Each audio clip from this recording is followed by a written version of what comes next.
وذكر فإن الذكرى تنفع المؤمنين. الحمد لله وكفى وسلام على عباده الذين اصطفى. أما بعد فأعوذ بالله من الشيطان الرجيم. بسم الله الرحمن الرحيم.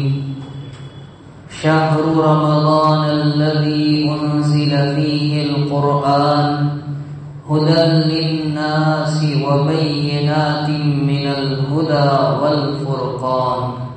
صدق الله العظيم. قابل احترام بزرگوں اور دوستوں، رمضان کا مبارک مہینہ بہت قریب آ چکا ہے۔ رب کریم اپنے لطف و احسان سے ہمیں اس بابرکت مہینے تک پہنچا دے اور خیر و عافیت کے ساتھ اس کے ایک ایک لمحے کی قدر کرتے ہوئے کثرت عبادت و تلاوت کی، صیام و قیام کی ہمیں توفیق اور سعادت نصیب فرمائے۔ تاریخ کے مطالعے سے یہ بات بالکل ظاہر ہو جاتی ہے کہ رمضان المبارک میں اور آسمانی کتابوں میں گہرا رشتہ ہے۔ یہی وجہ ہے کہ اللہ سبحانہ و تعالی نے جتنی آسمانی کتابیں نازل فرمائی تو ان کے لیے رمضان ہی کے مہینے کا انتخاب فرمایا ہے۔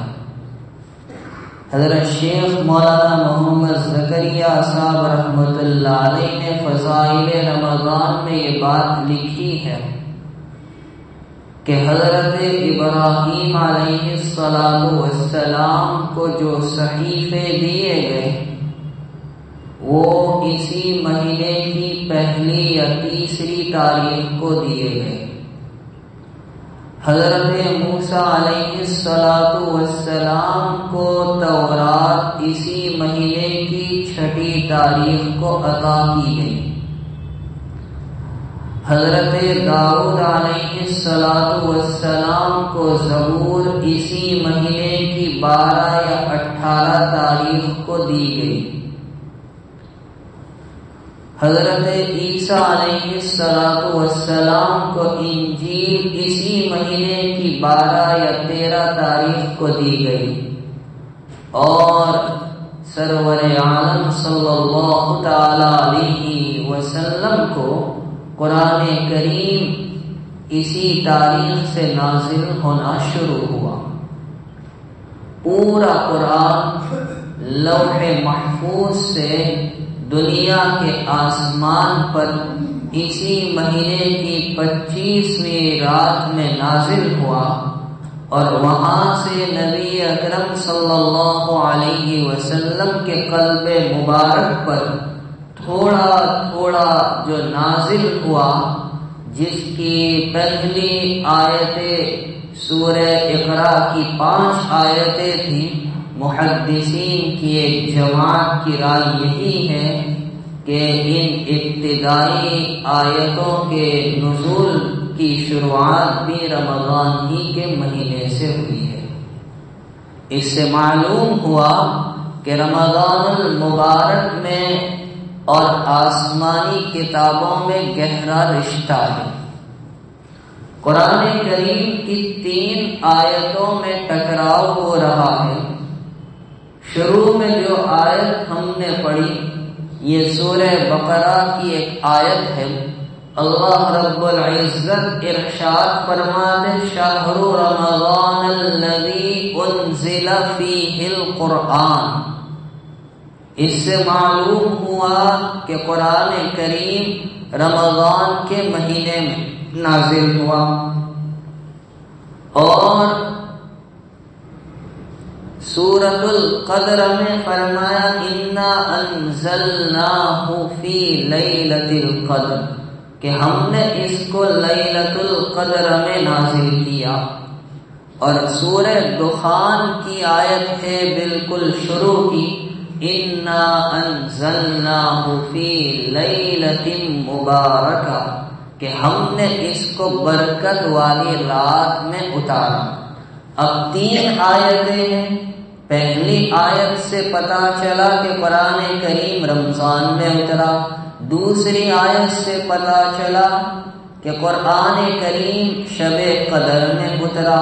اور تیسری آیت سے پتہ چلا کہ قرآن کریم برکت والی رات میں اترا. تو ان تینوں میں بظاہر ٹکراؤ معلوم ہوتا ہے، لیکن حقیقت میں کوئی ٹکراؤ نہیں ہے کہ لوح محفوظ سے آسمان دنیا پر جو قرآن کریم نازل ہوا، جیسا کہ میں نے ابھی بتایا رمضان کی 25ویں رات میں، تو رمضان کا مہینہ تھا. پہلی آیت درست، وہی آیت وہی رات شب قدر تھی. دوسری آیت بھی اپنی جگہ درست، اور شب قدر سے بڑھ کر برکت والی رات کون سی ہو سکتی ہے؟ تیسری آیت بھی اپنی جگہ بالکل درست. امام رازی رحمۃ اللہ علیہ نے اپنی تفسیر میں ایک بات بیان کی ہے کہ جب اللہ سبحانہ و تعالی نے اس مہینے کو آسمانی کتابوں کے ساتھ خاص کیا ہے، تو تقاضا یہ تھا کہ یہ مہینہ روزوں کے ساتھ بھی خاص کیا جائے. چنانچہ حضرت موسیٰ علیہ السلام کو جب تورات دینے کے لیے کوہ طور پر بلایا گیا، تو تورات دینے سے پہلے ان سے 40 روزے رکھوائے گئے.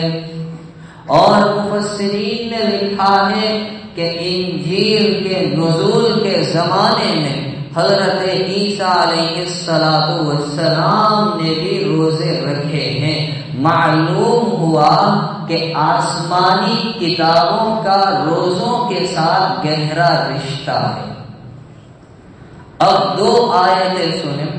ایک آیت ہے اللہ تعالیٰ ارشاد فرماتے کتب علیکم الصیام کما کتب علی الذین من قبلکم لعلکم تتقون، کہ تم پر روزے اس لیے فرض کیے گئے تاکہ تمہارے اندر تقوی پیدا ہو جائے. تو روزے کا مقصد بیان کر دیا کہ تم میں تقوی آ جائے. قرآن کریم ایک آسمانی کتاب ہے، اس کا مقصد کیا؟ اس سے فائدہ اٹھانے والے کون؟ سورۃ البقرہ پڑھیے، الف لام میم ذالک الکتاب لا ریب فیہ ھدی للمتقین. یہ وہ کتاب ہے جس میں شک نہیں، جو متقین کے لیے ہدایت. تو جس طرح روزے کا مقصد تقوی، تلاوت کلام سے بھی بندے میں تقوی پیدا ہوتا ہے. پتہ چلا دونوں میں کتنا گہرا رشتہ ہے. اس لیے ہمیں چاہیے کہ اس مبارک مہینے میں جہاں ہم نے اپنے آپ کو روزے کی عبادت کے ساتھ وابستہ کیا، تلاوت کلام سے بھی اپنے آپ کو جوڑے، وابستہ کرے.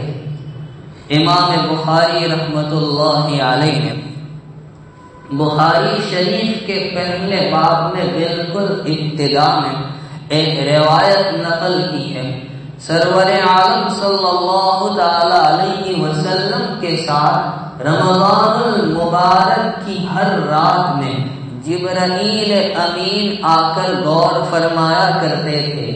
حدیث پاک کے الفاظ ہے وَكَانَ يَلْقَاهُ فِي كُلِّ لَيْلَةٍ فَيُدَارِسُهُ الْقُرْآنَ، کہ جبرائیل امین کی آمد ہوتی نبی علیہ السلام کے یہاں رمضان کی ہر رات میں، اور وہ نبی علیہ السلام کے ساتھ قرآن کا دور کیا کرتے تھے.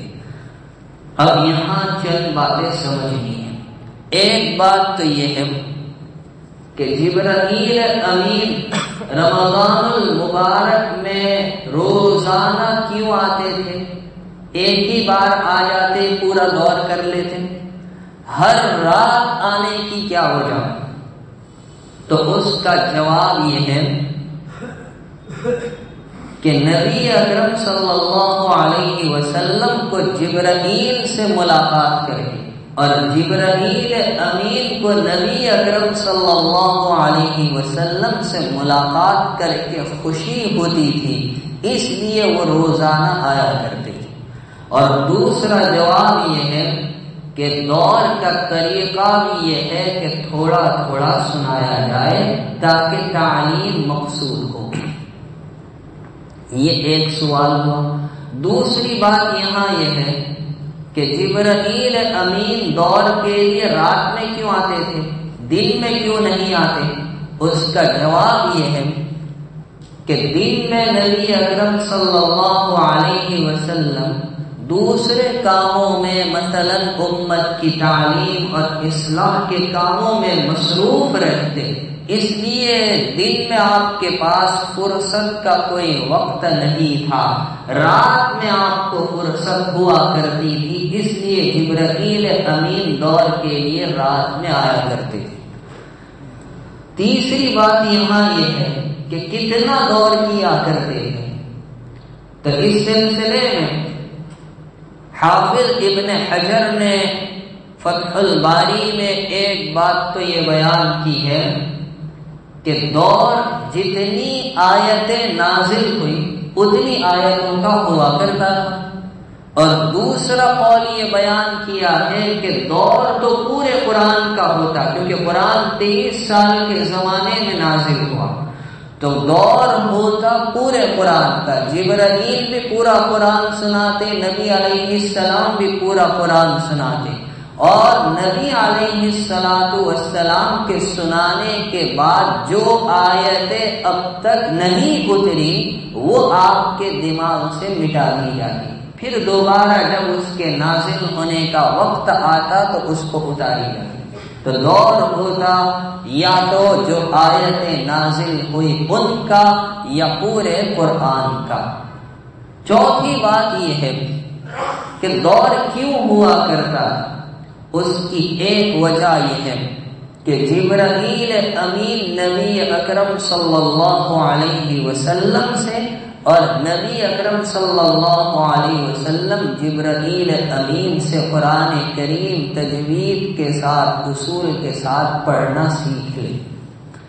دوسری وجہ یہ ہے کہ دور اس لیے ہوتا تھا تاکہ آیتوں کی اور سورتوں کی ترتیب معلوم ہو جائے کہ یہ پہلی سورت ہے، اس کے بعد یہ سورت ہے، اس کے بعد یہ سورت ہے، اور پہلے یہ آیت ہے، پھر یہ آیت، پھر یہ آیت، کیونکہ آیتیں اور سورتیں تو الگ الگ نازل ہوئی۔ سورہ اقرا دیکھیے سب سے پہلے نازل ہوئی، اور سورۃ النصر سب سے اخیر میں نازل ہوئی۔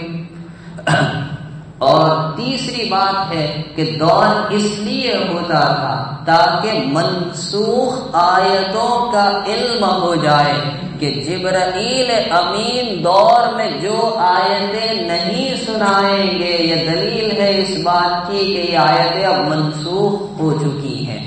اور چوتھی وجہ یہ کہ دور اس لیے ہوتا تھا تاکہ امت کے حفاظ میں دور کی سنت قائم ہو جائے، اور یہی وجہ ہے کہ رمضان المبارک میں حافظوں کا ایک دوسرے کو دور سنانے کا معمول چلا آ رہا ہے۔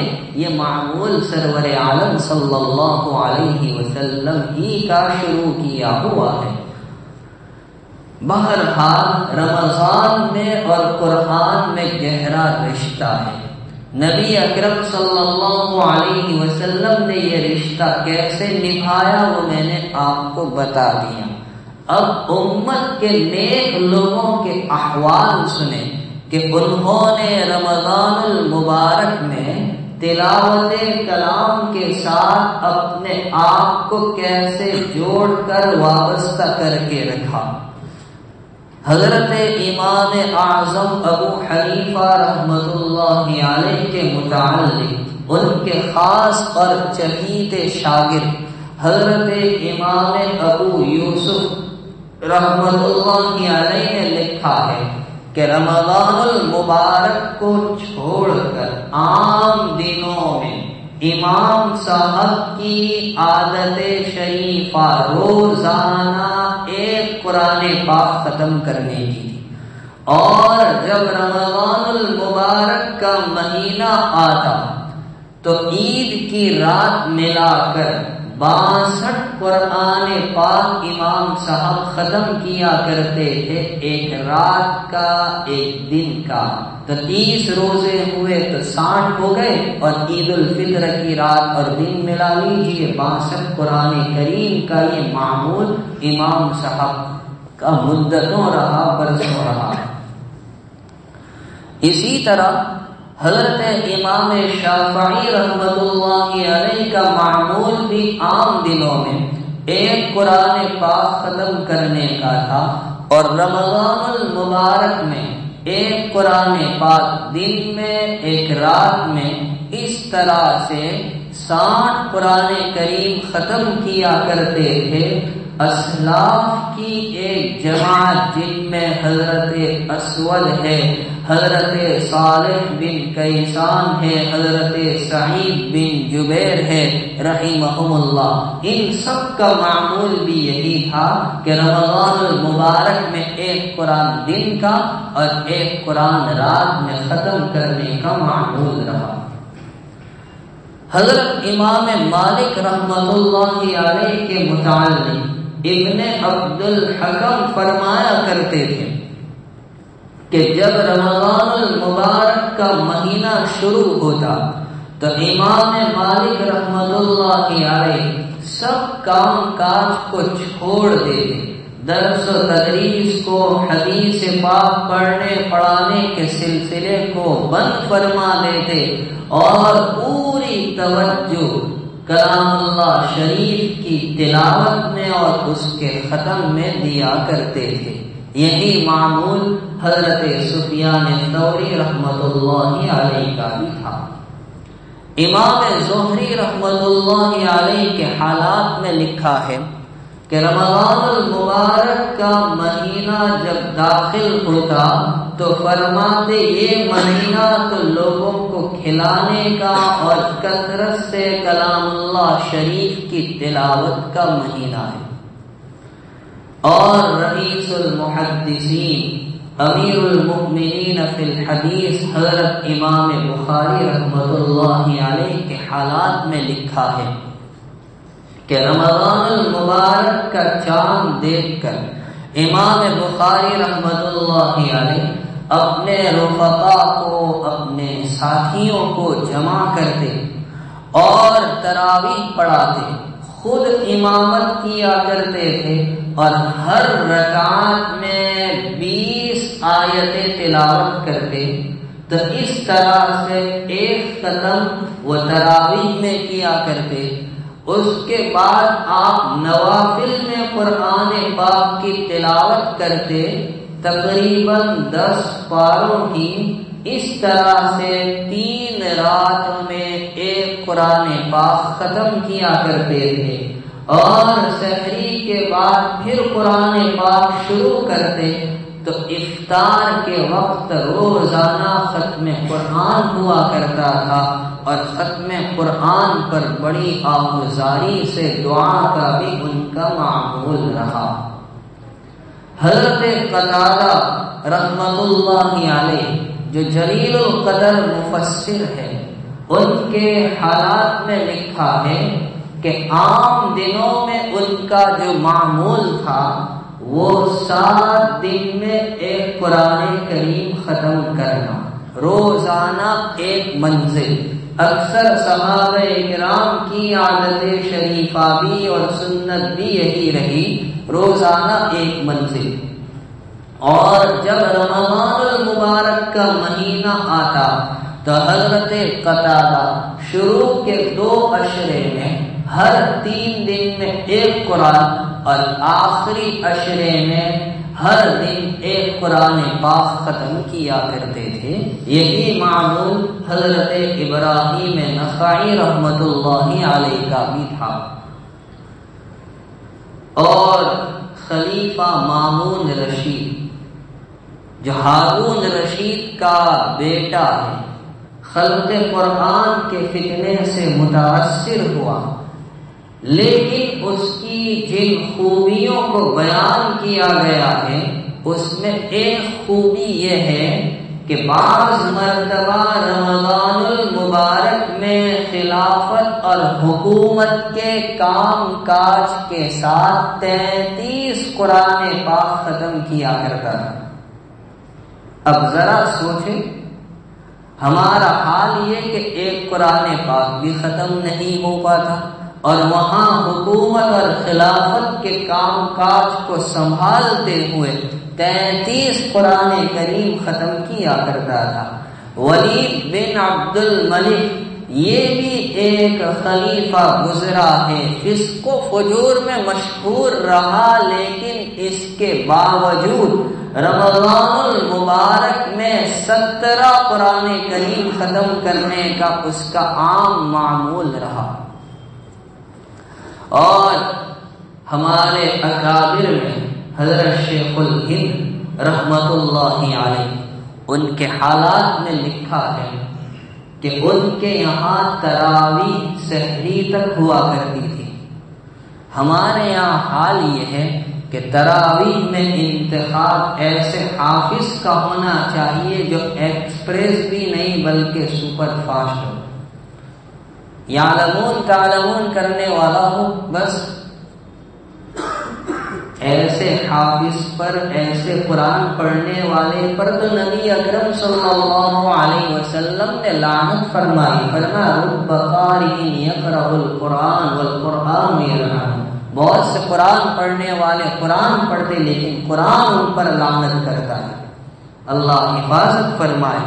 لوگوں کا کیا مزاج ہو گیا، ایک طرف اللہ کا پاک کلام پڑھا جا رہا ہے، دوسری طرف پیچھے بیٹھ کر لا یعنی میں، فضولیات میں، گپ شپ میں، بلکہ اس سے بڑھ کر کہیے فحش تصویریں دیکھنے میں مصروف ہے۔ یہ مساجد کی توہین ہے، یہ نمازیوں کے ساتھ توہین اور ان کی بے ادبی کرنا، یہ اللہ کے کلام کی توہین ہے۔ اللہ حفاظت فرمائے۔ تو شیخ الہند رحمت اللہ علیہ کی تراویح سحری تک چلتی۔ جو حافظ صاحب تھے مولوی کفایت اللہ صاحب، ان کو تراویح پڑھاتے تھے اور بہت پارے پڑے جاتے، حتیٰ کہ پیروں میں سوجن اور ورم آ گئے، تو دیکھ کر گھبرائے نہیں بلکہ خوش ہوئے کہ نبی علیہ السلام کی ایک سنت پر عمل ہو گیا۔ میرے اور آپ کے آقا جناب رسول اللہ صلی اللہ علیہ وسلم جو تہجد کی نماز پڑھتے تھے، 6 پارے ایک ایک رکعت میں آپ تلاوت کرتے، سورہ بقرہ، سورہ آل عمران، سورہ نساء، سورہ مائدہ، یہ تمام صورتیں ایک رکعت میں پڑھی جاتی، حتی تورمت رجلاه، یہاں تک کہ نبی علیہ السلام کے پیروں پر سوجن آ جاتی۔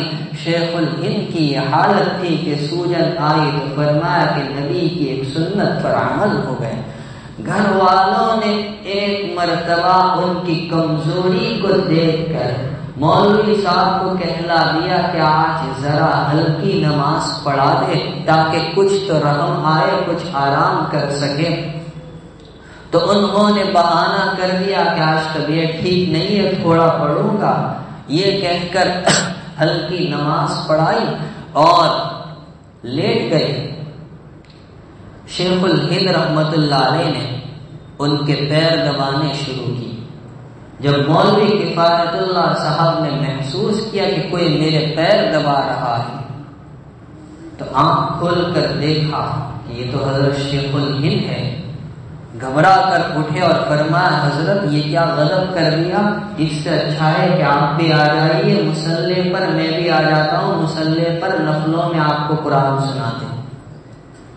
اور آپ بیٹی میں حضرت شیخ مولانا محمد زکریا صاحب رحمت اللہ علیہ نے لکھا ہے خود اپنے بارے میں، ذرا سنیں اور سوچیں کہ رمضان المبارک میں ایک قرآن ختم کرنے کا معمول، روزانہ 30 دنوں میں نہیں، روزانہ ایک قرآن ختم کرنے کا معمول سن 1338 ہجری سے شروع ہوا اور 1380 ہجری کے بعد بھی تقریباً 42-45 سال تک حضرت شیخ رحمت اللہ علیہ کا معمول رہا روزانہ ایک قرآن پاک ختم کرنے کا۔ خود لکھتے سن 1338 ہجری میں یہ معمول شروع ہوا اور 1380 کے بعد تک بھی یہ معمول جاری رہا۔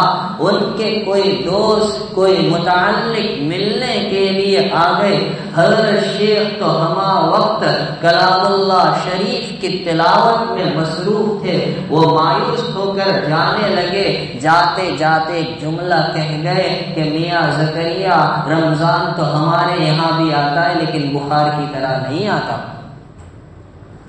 اور اپنی دادی کے بارے میں لکھا ہے، یہ ہمارا پیغام خواتین تک پہنچائے۔ حضرت شیخ مولانا محمد زکریا صاحب رحمت اللہ علیہ فرماتے میری دادی صاحبہ مرحومہ قرآن کریم کی حافظہ تھی، گھر کے کام کاج کو سنبھالتے ہوئے 40 پارے روزانہ تلاوت کیا کرتی تھی۔ اب بتائیے ہم 40 آیتیں بھی پڑھ رہے تھے۔ قرآن کریم کے اوراق گلتے جا رہے ہیں، سڑتے جا رہے ہیں۔ مسجد کے منتظمین کو فکر ہوتی ہے کہ اتنے سارے قرآن کریم پڑھنے والا کوئی نہیں، خراب ہو رہے ہیں، دیمک لگ رہی ہے، ان کو قبرستان میں دفن کر دیا جائے یا پانی میں بہا دیا جائے۔ یہ ہمارے اسلاف کے چند واقعات میں نے اس لیے بیان نہیں کیے کہ ہمیں لطف اور مزہ اور لذت محسوس ہو، بلکہ ان کا یہ عمل ہمارے لیے قابل اتباع ہے، قابل تقلید ہے۔ ان کا کچھ حصہ بھی اگر ہمیں نصیب ہو جائے تو ہماری دنیا بھی کامیاب، قبر بھی کامیاب، آخرت بھی کامیاب۔ یہ قرآن کریم بہت بڑی نعمت ہے۔ میرے نبی نے سچ فرمایا تھا ایسا زمانہ آئے گا کہ قرآن کریم کے صرف حروف باقی رہ جائیں گے، پڑھنے والا کوئی نہیں ہوگا۔ وہ دور قریب آ رہا ہے، خدا را اس کی قدر کر لو۔ اللہ سب سے پہلے مجھے، آپ تمام کو، جمیع امت کو قدر نصیب فرمائے اور قرآن کریم سے رشتہ جوڑے رکھنے کی ہمیں توفیق عطا فرمائے۔ رمضان اور قرآن میں گہرا رشتہ ہے، اللہ تعالیٰ اس رشتے کو برقرار رکھنے والا ہم سب کو بنائے۔ آمین و آخر دعوانا ان الحمد للہ رب العالمین۔